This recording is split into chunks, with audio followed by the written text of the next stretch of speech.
Hello, everyone, and welcome to our next rendition of Edscursion. I'm Sarah Falkowski, and I'm joining you from Rookery Bay National Estuary Research Reserve in the western edge of the Everglades in Naples, Florida. And we're so happy you're here to rediscover Rookery Bay with us this summer.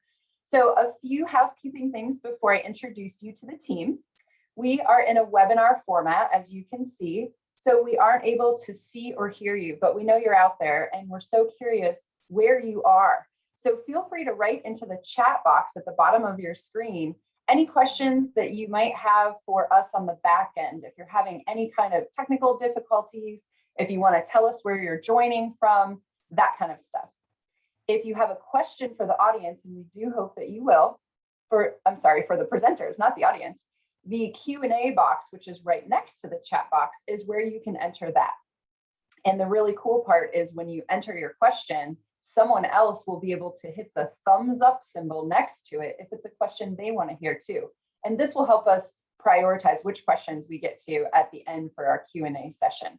So keep an eye on the chat box, keep an eye on the Q&A box, and enjoy the presentation. This is recorded, so you'll be able to review a little later. You'll be sent the link to our Edscursion webpage at the end of the presentation. So I'm going to go ahead and turn it over to the rest of the team. So we are here to observe the oysters today in our Edscursion live from the field. And I'm joined by Dita, who's going to introduce what we're about to do. Good morning, everyone. Welcome to our Edscursion, Observe the Oysters. And we are so excited to bring oysters to your house. And this is a part of our Rediscover Rookery Bay Reserve. You guys all get to be guinea pigs today with some new Zoom controls. So first of all, Rookery Bay Reserve has a really long name. We're actually Rookery Bay National Estuary Research Reserve, and that's because we're part of a national network. Our federal partner is NOAA, and they actually manage 29 other national estuary research reserves around the country. In Florida, we're pretty lucky because we have 3 down here. We have ourselves down in Naples, and then there's one up in Apalachicola and also over in St. Augustine. Now we do have a state partner as well, and that is the Department of Environmental Protection, or DEP.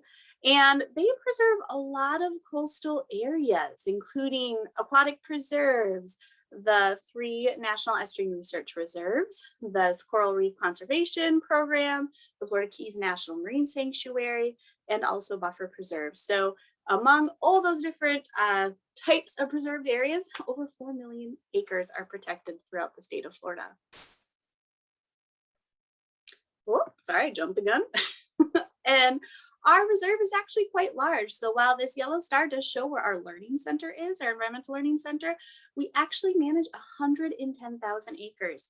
So our reserve starts south of downtown Naples, right around the Gordon River, goes around Marco Island and into the 10,000 Islands, actually butting up right around Everglades National Park. So that is a fair amount of land to manage.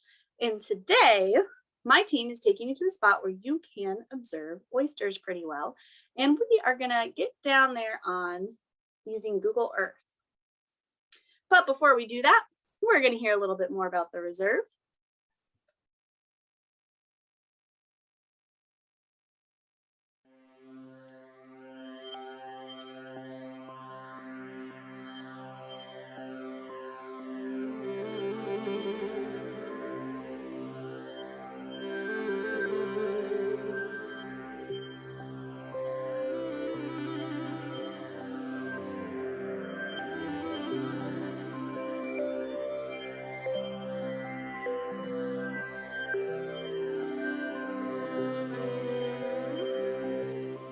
Rookery Bay National Estuarine Research Reserve is a partnership between the Florida Department of Environmental Protection and NOAA.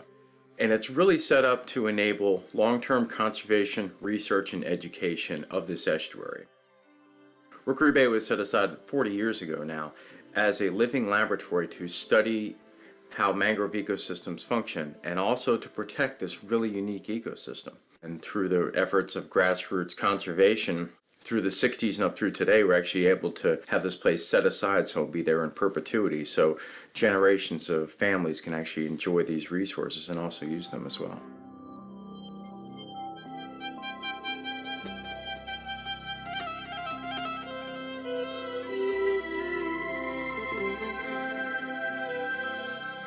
As you educate people, they understand how important this resource is, and they actually will take personal ownership and stake in stewardship in protecting this resource. And the more you learn about it, the more they come back and protect it.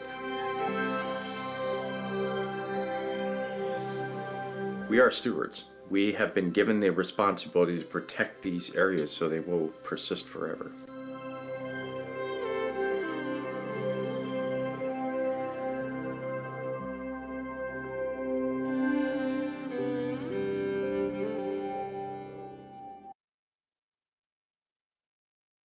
I'm muted. If you are interested in learning a little bit more in depth about Rookery Bay Reserve, there is a documentary called Mangrove Coast, and that's just a little sneak preview of, and that is located on PBS. So Rookery Bay National Estuarine Research Reserve, our mission is to serve Southwest Florida as a trusted resource for science-based information to foster connected human and ecological communities, meaning that our reserve is open to the public. We want to see the communities in our area to prosper and value the nature surrounding them, and at the same time keeping that nature, our estuaries, healthy and functioning and productive.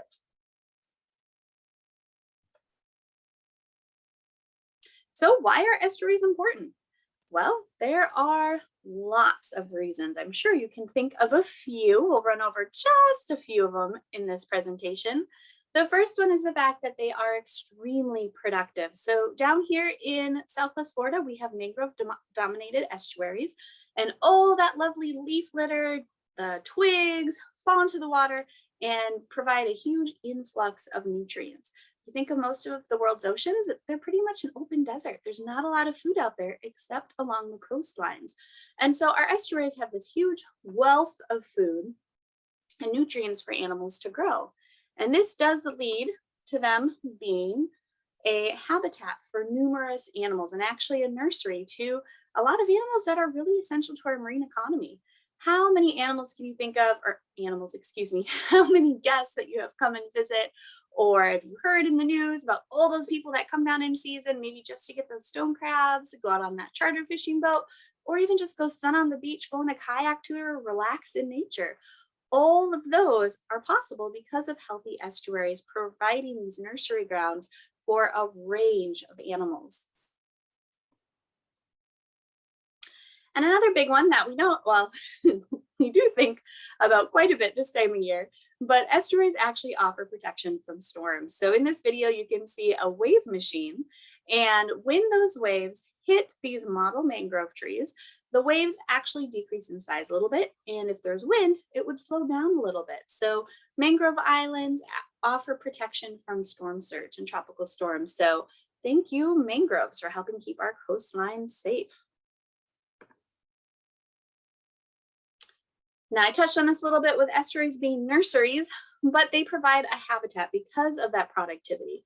So, and there's a huge range of animals. We have over 300 different species of fish. We have tons of different birds that visit our area.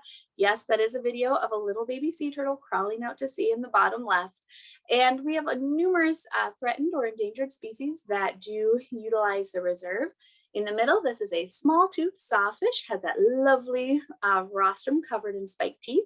We're pretty lucky. Our area is a hypothetical pupping ground for this endangered species, which is pretty wonderful. And also we have seabirds and shorebirds that nest on our beaches, and lots of different birds roost and nest in our mangrove islands. Ooh, and I just skipped right on through. I'm going to stop sharing my screen. I apologize. I'm going to share a different one. And as I mentioned earlier, I'm going to take you down to the rest of my team where they are, because they are at a pretty cool place. And again, I mentioned that this summer's theme for excursions is to rediscover Rookery Bay. And so if you want to go out and see oysters, we have a spot for you. So first of all, you're going to go to Shell Island Road, which is right off of Collier. Keep an eye out for this lovely little green sign. It does come up kind of quick. And while this isn't exactly coastal at this area, it is through some absolutely wonderful upland scrub habitat. Highly recommend follow those speed limits, maybe even go a little bit slower, because you don't know what you're going to see. There are always surprises along this road, especially when it first opens in the morning or in the evening. There can be a wide variety of animals that you can see foraging along the edge of this road. And as you go along, you will see some very subtle differences in habitats. But one fun animal that utilizes this scrub habitat are gopher tortoises. And you can imagine gopher tortoises don't go very fast, so having that slow speed helps protect those tortoises. But often they are seen foraging along the edge of this road on plant matter. So they are pretty darn cute. And so while that upper area, when you first get on Shell Island Road, it's going to be a little bit dry. You're going to see lots of slash pine, saw palmetto. As you keep going down the road, you're going to notice the vegetation slowly changing as you get closer to the coast. You're going to start maybe seeing some mangroves as you go along this road. And you will pass right by our field station. This is where our eco tours go out of, our boat tours. Highly recommend it. That is a great way to get out and see the oysters, and also where we house our visiting scientists in our 7th grade field trip. And then all the way down at the end of this road, there's a very small parking lot. Right now with the heat, it's not as busy, but in season, this can be quite the hopping place. You can park your vehicle right over here. And then if you turn the corner, there is a lovely small craft boat launch. And this is a great spot to get into the estuary. And my team is right, they actually launched some kayaks from here and they went out to an oyster bar. So they can take you up close and personal with our lovely oyster habitat. Are you ready, field team?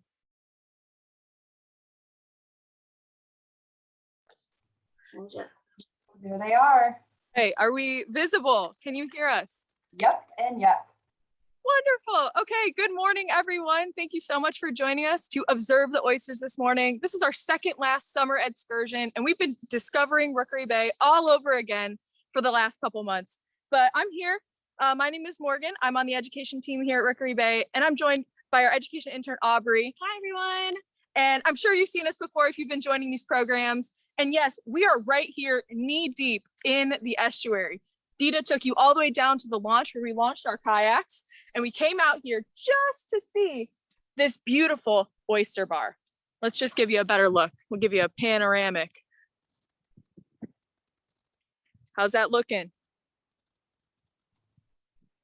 Beautiful. If mud and oysters are your thing, I'm sure this is beautiful, but that's what we're all about here, right, Aubrey? Oh yeah. All It is right. so much more than just mud and hard things. Yeah, we're gonna talk about it. All right, so let's get a feel. Woo! All right, so like I said, we are at this oyster bar just outside of the public kayak launch where we launched our kayaks. We got out into the estuary early this morning. It's beautiful, and we're gonna explore this little area here with you all today, joining from home. So Morgan, what is so special about this place? Well, Dita gave us a whole host of reasons why this place is special, but as an estuary, as a whole, it's so productive, it's so beautiful, it's a great place to recreate, but it's also a cool place to observe those really important habitats that Dita was telling us about in our estuary. As we saw just now, we're surrounded by our mangrove forest, right? But they need a foundation, and that's what we're going to look at today. And we're going to observe the oysters that act as that foundation for our estuary. So what exactly is an oyster? I am so glad you asked, because there's a lot of people who don't even know what it is. They think it's just a bunch of rocks. But really, oysters are animals that belong to a phylum or a group called mollusks. All right. And mollusks share two characteristics most of the time. You know, nature likes to play tricks on us. But mollusks usually have a soft, squishy body and a hard shell, like I said, most of the time. But oysters are pretty cool because they have two hard shells. And I have an oyster right here, if we can see it. I hope our camera is decent. Forgive me if it's not. It's a great view. But like I said, we are out in the estuary, so anything could happen. So this is a bivalve mollusk. So it's got a soft, squishy inside. And if you've ever eaten oysters, I know I have. Whew, man, do I love them. You know that their insides are soft and squishy, protected by those two hard shells. So Morgan, how does this one oyster become this sprawling oyster reef? I'm so glad you asked. There are millions and millions of oysters just on this single reef behind us. And they all start out as plankton, right? So this is a single oyster, but it didn't always look this way. So when it's plankton, it drifts through the water, it goes with the current and the wind and the tide. And at a certain point in its development, it needs to settle down somewhere on something hard so that it can grow and look like this oyster that we see here with two hard shells and a soft gooey inside. And that's how all of these oysters kind of came to be. That hard place to land, typically in our estuary, is, as we can see, other oysters. So they build and build and build on top of one another until we get something like this. How long could it take for it to get to that point? You know, it's really hard to say, Aubrey. So these are broadcast spawners. They throw up their sperm and their eggs and they say, good luck, everybody. And, you know, it's one of those things that even though an oyster might die or might be eaten, it still acts as that foundation. So it could take millions of years for an oyster bar to grow this large. It's pretty crazy. That is insane. So what are some services that oysters provide for our estuary? Wow. Well, right off the bat, there's three that come to mind. The first one is a food source. So I know I said, woo, I love oysters, but that's just for me. But not only for me, the other animals in our estuary that love to munch on them, especially when they're uncovered like this. And I'm surprised we haven't seen any animals munching along here. Second thing is habitat. We see that there's a ton of habitats, viable, important habitats right here in our estuary, and oysters provide so many nooks and crannies. Take a look at that. There's so many cool places for animals to hide and grow up in, right? So habitat is so critical. All right. And then the last thing, and most people might not even think of this, is that they filter the water. So oysters are filter feeders, meaning they bring water in, they suck out all the algae and the little plankton, and then they spit the clean water back out. Yeah, that benefits them because they get a nice good meal, but it also benefits all the critters in the estuary and even us because there's clean water, allowing this estuary to be so productive and just flourish, as we can see all around us. Mm-hmm. So those are the three big things that I think of in terms of services that oysters provide our estuary. Yeah, they definitely play a big role. Huge. What are some benefits humans can get from these oyster reefs? Wow. Well, like I said, the filtered water, having a clean place to recreate and catch your seafood, that's so important. But we kind of touched on it just throughout this whole presentation so far. They aid in our storm protection. So we are a mangrove forested estuary. We can't say it enough.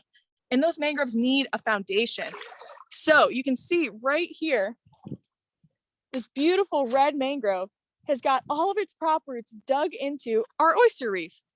And without the oysters, these mangroves would have a kind of tougher time establishing themselves and being that strong barrier that we see and we definitely need through hurricane season. So I would say for us humans, clean water and that storm protection are so key when thinking about oysters. Mm-hmm. So are they always visible, like how we see them now? That is a great question. So when we launched this morning, this oyster reef was a little bit less visible, and that's because our estuary is tidally influenced. So that just means the water from the ocean gets pushed in, bringing high water, and then it gets pulled out multiple times a day. So if you time it right and you get out here just like we did, you can see all of these beautiful oysters. But if you don't check the tide and you come out here and it's a high tide, well, you might not be able to see anything. And that's the crazy part about boating or recreating in this area, is that You never know what lies just beneath the surface on a high tide. So you got to be careful. So what would be, since we can see it right now, what specific species would benefit from the oyster bed currently? Ooh, well, we did because we were able to find and scoop up a couple critters that we'll show you in just a minute. But Aubrey, I am surprised we have not seen any birds. All right, so you all heard just now that food is a huge part of why these oysters are important in our estuary. Well, when there's a low tide, certain critters would love to come and munch on them because they're only available at certain times of day. And birds, I mean, especially like our oyster catchers, they're so well adapted to getting into those oysters and munching on them for a snack, but they only fly in when they're uncovered. But yeah, this morning I didn't see any, which is crazy. We probably scared them away. Probably. But even things like raccoons and other small mammals, they might work their way over here with those mischievous hands and get some food for themselves. So yeah, right now, the uncovered oyster is still a food source, still a resource. And yeah, I can't believe we haven't seen any this morning. So what about when it's covered? Oh, We don't see it. What happens? Like, who benefits from it then? so when the oysters are completely submerged, completely covered, like we said before, there are so many nooks and crannies within each individual oyster built on top of one another that things like fish, shrimp, crabs, other invertebrates, they can all use it as a safe place to go or a safe place to grow up, a reproduction ground, or even just food too. I mean, there are certain fish, this is not a joke, they're called oyster crushers. They're called Gulf toadfishes, right? And they've got powerful jaws that can bust right through an oyster shell. It's crazy. So not only when they're uncovered are they important, but when they're completely covered, I think it's just, oh my gosh, an invertebrate and fish playground. It's just so cool. Morgan, do we have anything we could show our friends now? We do. So I promise we caught some things because we got here a little early. We had our dip net, we wore our gloves, and we were able to scoop up a couple critters right out of the oyster bed. And we did this with such caution because we don't want to disturb the oyster bar. So we just went right around the perimeter and we still caught a lot of stuff. So take a look. All right, so you already saw my individual oyster, and if you've been tuning in to our excursions before, you've seen these invertebrates. These are called crown conchs, and they are so common on our oyster beds and oyster reefs. They blend in so well. Their camouflage is second to none. I had such a hard time even finding this one. I'm sure they're all around, but again, they're really good at hiding. And they'll even use it as a foraging ground too. So we found a crown conch right off the bat, and these are slow movers, so I was able to catch these. And that's kind of the hard part about if you come out here to explore these oysters, is that depending on your tide, you might see certain things and you might not see others just because of the water level. And today it is a little bit low, Aubrey. We didn't catch not a single fish because they had to evacuate the oysters. They had to say, hey, I need to stay in the water, so I'm going to do that. But then they lost their habitat in the process. So it's kind of a give and take situation, but we still saw a couple cool things. So we got our crown conch, and we got a couple species of crab. So let me see if you all can see this. Can you all see that okay? Maybe Sarah and Dita, you can let me know. Yep, we can see them moving. So we've got two crabs in here of the same species. These are called porcelain crabs. And as the name might lend you to believe, these crabs are fragile, kind of like porcelain. And they don't get much bigger than what you see here. They only get to be about as big as a quarter. So that's not really large. And they pretty much stay in the oyster beds or their oyster reefs for their whole life. Their pinchers are super flat. And that kind of goes for their body too. And they don't have a whole lot of muscle.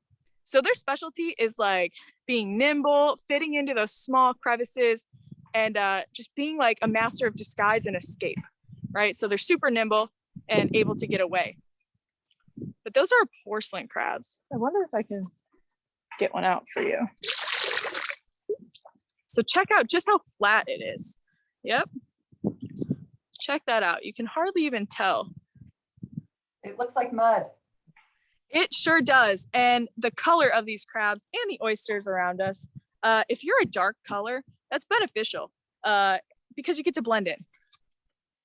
All right, we got a couple more cool critters though. All right, I need the audience to prepare themselves. Drum roll. Drum roll. Okay. All right, I'm gonna let the audience guess on this one. What kind of crab is this? Does anyone have an idea? Drop it in the chat box. Yeah, put it in. We want to know. Let me get it on a nice colorful background for you. All right. So check this out. You can see those claws there. Move it a little closer to you so we can see it. There you go. There we go. Any guesses in the chat? Okay, we have one guess. It's for purple crab. I like Okay. where you're going with this. Okay, let's see if we can get some other ones. Using those context clues, I like it. I can give you a hint. They are very popular in Florida.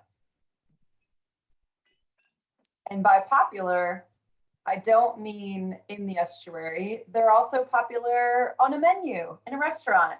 Okay, another guess. We have soft shell. And Okay. explain what soft shell means.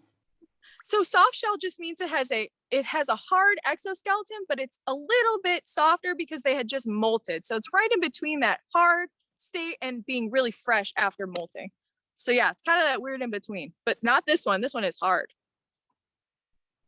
Okay, we have two more guesses. Someone says blue crab and another person says stone crab. Wow. Okay, so now we've got a mix. All right, Aubrey, we're gonna drum roll for them because we're about to blow their minds. All right, so this is actually a mud crab. And for whoever said stone crab, this is the cousin basically to the stone crab. And the way you can tell is that if this was a stone crab, you'd see the black vertical bars on its legs. And we already checked because we picked this one up a little bit ago and it does not have the barring. So this is indeed a mud crab, but they have similar features. Very strong, powerful claws. They have great camouflage when hanging out in the oysters. But oftentimes we'll see stone crabs and mud crabs kind of breaking into the oysters and getting into them for some food. So again, food. That's the name of the game for these oysters. They are just such a great resource for so many critters. And yes, this mud crab is one of them. So cool. And I'm gonna put this one back because it's pretty big. All right, away you go. And then we're actually lucky enough to catch one of our faster critters. Because like I said, when the water goes out, a lot of our faster species that use the oysters have to go with the water because they need the water to survive. But we did catch. Let's see. Can anyone see what I'm holding up here? Try to rotate it. An empty jar. Ah, I wish. No, here we go. And I can't really see the jar itself. Turn it a little bit more. There you go. There we go. Okay. Does anyone have a guess as to what we're looking at here? It looks like a blob to me. What do you think, Dita? I can see that as a tail and maybe two legs for sure sticking in the front. Okay, so let's see. See if this is a better view for all my people at home. Okay, we have a guess of seahorse, and it is kind of seahorse shaped, but it's moving a little bit differently. It is indeed. Oh, and we just lost them. I love this guess, Morgan. Someone asked a prawn. A prawn, okay, all right, so we're kind of on the right track. So I'm a little nervous to hold it in my hand because it can jump very well. All right, any last second guesses? Crayfish. Man, all good guesses. Let's see. All right, Yeah, so good.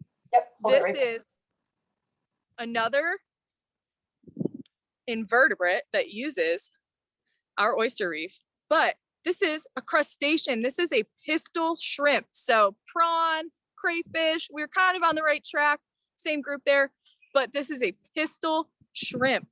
And man, Aubrey, were we lucky to find this one. The dark coloration on this and its quickness makes it so impossible to catch sometimes, but we just so happen to do it. And this shrimp is so cool. It actually doesn't look like your average shrimp, not your pink shrimp in Florida. It's got that really accentuated claw. And that's why some people think, I always hear the guess oyster, or not oyster, lobster, right? But we don't see lobsters in our estuary here. But This pistol shrimp only has one really big accentuated claw, and it'll use it to stun its prey because it can cock that opening of its big claw back, kind of like a pistol, and then it can create an air bubble. And when it pops it, it makes noise and sound, all right, and heat. And it's one of the fastest movements in the animal kingdom, but it can do that to say, hey, you better stay away from me. You're in my business. Or it's going to use it to catch its prey and stun it. So these little pistol shrimp might look, pretty harmless, but if you're a little fish or maybe another invertebrate, that might be a bad day for you if you come across this pistol shrimp. And we've been really quiet out here, just enjoying nature this morning before we joined with you all. And we could just hear this, right? Just back and forth, right? We've just been hearing this constantly all morning. So it's been really fun trying to find one for ourselves. And we actually did, just kind of at the last second. So that is our pistol shrimp. And I think it's ready to go back into the estuary. It's ready to go. So we're going to put them back. So Aubrey, how are we going to finish off this discussion about rediscovering Rookery Bay, coming to see the oysters? So how can we tell the public how to come and enjoy this area? So first and foremost, you can follow the directions Dita gave you. Ooh, big fish action. Oh, we didn't catch any, but we just saw one. But yeah, so you can follow the directions Dita gave you, make your way down to the end of Shell Island Road. It's a free and public launch. So just be mindful, there might be other people using it. And you can launch your kayak, you can follow the trail that we have. All the directions for that are on our website.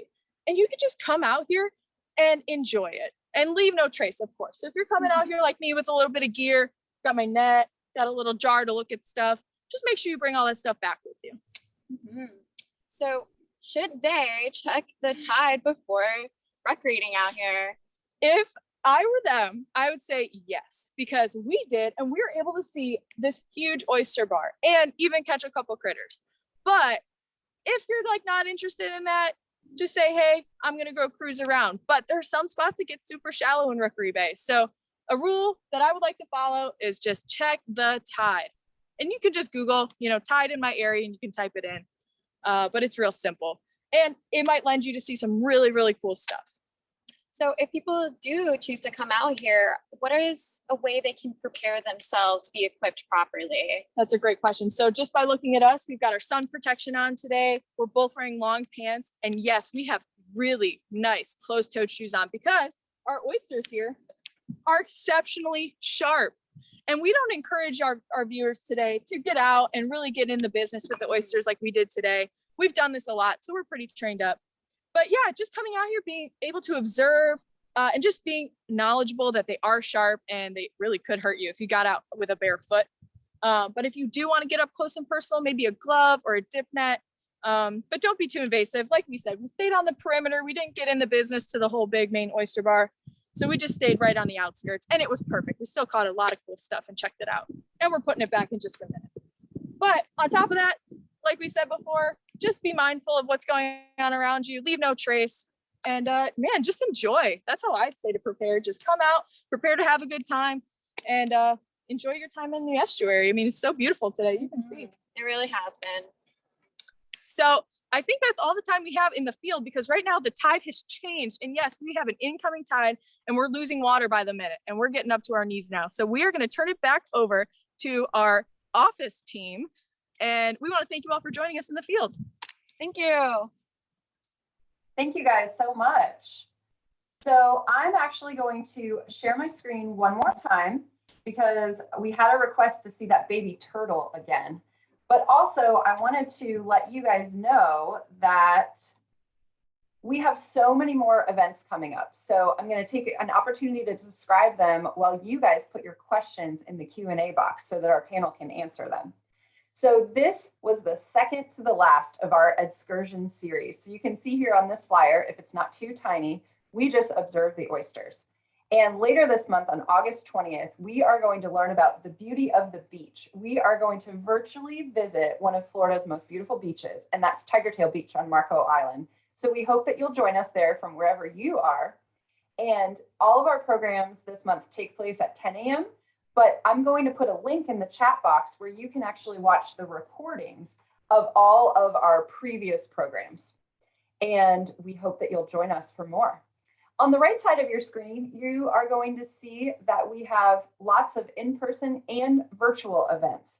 So we've already had summer camp. It was a major success. We were so happy to be back in the office and back to seeing kids in person. We're just about to wrap up our Break with the Birds lecture series, where we're focusing on the Turn's Turn this year. So next Wednesday, we have our final installment of that program. We hope you'll join us. We have a trivia time coming up at the end of the month. Now that's a virtual trivia. You play from home, you use your cell phone as your game piece. It's super fun. And also in person, we have our eco tours, and our eco tours actually go to the same area where the team was today with the oysters. So if you take a guided boat or kayak tour from the #1 ranked program, Rising Tide Explorers, they will take you to the same place, and maybe you'll see some of those oysters if it's at low tide. So I'm going to stop sharing my screen here. I'm going to drop in the chat box where you can sign up for our future programs. And then I'm going to turn it over to Dita to facilitate the questions that you guys have. Yeah, you guys had some wonderful questions. So one of them has to do with that relationship between the mangroves and the oysters. And we did have a guest who was wondering about are all mangroves growing on oysters, or is it the majority? How does that work out? That's a great question. And thank you to whoever asked it. So we saw most predominantly out here in our estuary and on the fringe are red mangroves. And I think we're frozen. No, you're good. We can see you. Are we good? Okay, on Yeah. our screen, you're just frozen in time. So that's perfect. So yeah, those red mangroves, those really distinct prop roots, they've got that reddish tinge. They can handle being inundated or covered with water. Probably the best out of the 3 species of mangroves that we can see here in Southwest Florida. The white and the black, you see them more, I don't want to say inland, but kind of mixed up more on land. But out here in our estuary, like we are today, is the red mangrove, using those oysters as foundation. All right, another question has to do with eating oysters. So can you eat our local oysters? And then what, I can answer the other half for you, but do we eat our local oysters? So what's crazy is that the oysters you might like to eat from the panhandle of Florida are actually the same species that we see here. They're the Eastern oyster, but Dita, unfortunately to our viewers, they cannot eat our local oysters. They're not really big enough to be harvestable. And it just has to do with the water quality kind of restricting their size. But yeah, I would say no, they cannot eat our local oyster, although the species that they might like to eat at a restaurant that comes from a different part of Florida, it's the same. So it's kind of weird how that goes. Then the other part of this is, how do you take an oyster and prepare it to eat? I did do a cursory look into that. There are regulations under FWC, so just like any other fishery here in the state of Florida, you do have to follow the regulations for it. Probably have to get your saltwater fishing license, and I am sure you have to be very careful breaking off those individual oysters to open it up. You can eat oysters raw, but again, you do want to be very careful where you're harvesting them, because depending on the water quality issues as well, you may not want to be eating oysters from that area. So definitely do your homework before you go out and harvest your own oysters, and make sure that you're getting them in an area that's safe to eat. Absolutely. Yeah. Remember, these are filter feeders, so they are cleaning our water, but that means they're eating some of the yucky stuff too. So. And then you did mention, Morgan, that it was a kayak launch. Are there any, if someone is not comfortable kayaking on their own, is there any way or anybody we recommend that they go out with? Absolutely. So Sarah touched on this just briefly, but if you're unsure of the area, and it's hard, there's a lot of mangrove tunnels around here, lots of places to get lost. That's kind of the best part sometimes, only if you know where you're going. You can go out on a guided kayak tour, or boat tour if kayaking's not your thing, right out of Shell Island Road here. Whether it's a boat tour, you go right off our dock, or if it's a kayak tour, you launch right where we launched from today. It was awesome. So they can take you through the mangrove tunnels. You can get out on a mud flat, explore what kind of critters you might find, just like we did today. And you even get a little lesson about oysters too, depending on the time. So if this was your bread and butter, I would highly, highly recommend going out with one of those biologists and getting more in depth, getting your feet wet, literally, just like we did today. And who was that? Which guide did you recommend? So you would just want to partner up with Rising Tide Explorers, Okay. but you can book them right through our website, rookerybay.org. You can do that all right from our portal, and it's super easy. And even if you don't have a kayak, but you know where you're going, you can just have a rental. You can say, hey, drop it off at Shell Island Road. I'm going to pick it up. I want to go for a kayak exploration on my own. And they can do that too. So it's a really broad program, and it's awesome. And That's great. Well, thanks so much for joining us from the field. It was beautiful to watch. I'm located in the office where it's air conditioned, and honestly, I'd much rather be with you guys out in the field. It looks like you have a nice breeze, beautiful cloud cover behind you, and it's really amazing. So we look forward to hearing where our audience has joined from, because in just a moment, when I close the meeting, you will get a survey link that pops up on your screen. And it's really important to us that you fill that out, because we want to know how we did. As you know, we've been doing a lot of these. We started switching to virtual programming in March of last year, and we didn't know for how long. So we've just been doing it. And what we're finding is we're reaching people from all over the world. So we're going to continue doing virtual program, maybe with a hybrid version of being in person and on the computer. So let us know where you are and how many people you're watching with, because that's really important for those bean counters that want to know what effect virtual program has. But we also want to know what you thought. What do you want to learn about? How did we do? All that jazz. So go ahead and fill that out. Let us know. And stay tuned for a big announcement about an upcoming signature event coming in September to celebrate National Estuaries.